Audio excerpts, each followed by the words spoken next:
Urološki sindrom mačaka, poznati kao FUS, podrazumeva različite promene i odstupanja u normalnom funkcionisanju donjeg dela urinarnog trakta mačke. Bilo da je u pitanju učestalo mokrenje ili neko od ozbiljnijih patoloških stanja koje se može razviti od ovog sindroma, nekoliko faktora utiču na njegov nastanak. Mačka ima veće šanse da oboli ukoliko je genetski predisponirana, ukoliko je muškog pola, zbog same anatomije i građe uretre. Mužjaci mogu biti podložni oboljevanju ako su rano kastrirani, jer je tada uretra sužena i nedovoljno razvijena. Najčešće se FUS javlja i ako vrsta hrane koju mačka konzumira nije pogodna za nju. Takođe, ukoliko mačka pije malo vode i neredovno urinira, šanse za pojavu urološkog sindroma rastu. Urološki sindrom mačaka mogu pratiti blagi simptomi koji se nekada i ne primećuju, pa sve do onih koji ukazuju na ozbiljna patološka stanja, kao što su nastanak mokraćnog kamenca, infekcije ili upale bešike, odnosno cistitisi, kao i zastoj urina uz začepljenje uretre kada je neophodna hitna intervencija veterinara.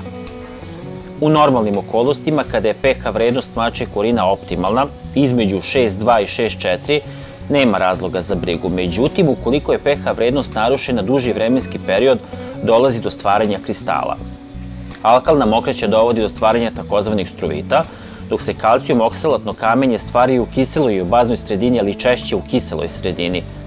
Ovi na početku sitni kristali lako mogu prerasti u kamenčiće i napraviti veliku štetu, zato je važno registrovati njihovo prisustvo na vreme.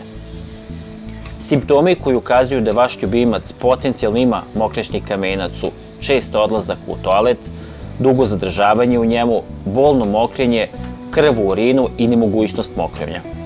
Blagovremena reakcija na ove probleme sačuvaće mačku od dodatnih komplikacija, jer se infekcija može proširiti na bubrege, a razvoj bakterija dodatno ugroziti imunitet ljubimca. Najbolja preventiva jeste da se ljubimcu obezbedi pravilna ishrana koja omogućava optimalan pH mokraće i koja će održavati normalnu kilažu mačke. Takođe, sveža voda u svakom trenutku mora da bude dostupna.